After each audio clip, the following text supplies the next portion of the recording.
தொடர் ஆர் நல்லக்கண் அவர்கள் குறித்த மருத்துவமனையின் அறிக்கை வெளியான பிறகு அதிகாரபூர்வமாக இந்திய கம்யூனிஸ்ட் கட்சி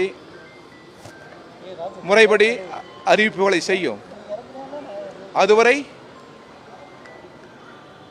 எத்தகைய தகவலையும் யாரும் நம்ப வேண்டாம் என்று இந்திய கம்யூனிஸ்ட் கட்சியின் தமிழ்நாடு மாநில குழுவின் சார்பில் அனைவரையும் இருகரம் குப்பி கேட்டுக்கொள்கிறோம்.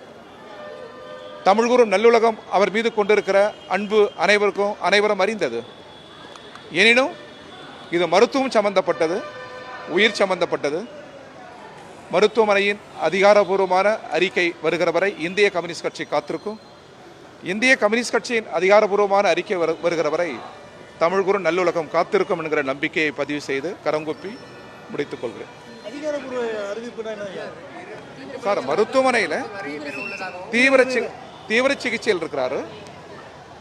முடிவுகள் எவ்வாறாக இருந்தாலும் அதை அறிவிக்க வேண்டியது மருத்துவத்துறை.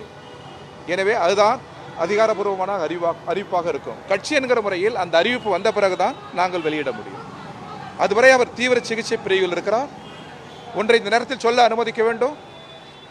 மிக சிறந்த மருத்துவர்கள் தங்கள் சக்தி முழுவதையும் திறன் முழுவதையும் பயன்படுத்தி போராடுகிறார். அவருக்கு மட்டுமல்ல, ஒரு கட்சியின் பொறுப்பு வாய்ந்த பொறுப்பாளர் என்கிற முறையில் நீங்கள் சொல்ல அனுமதிக்க வேண்டும்.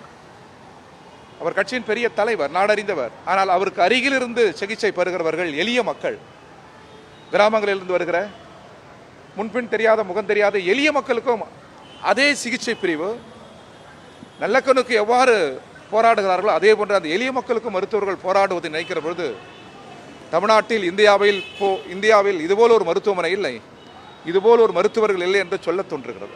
வணக்கம்.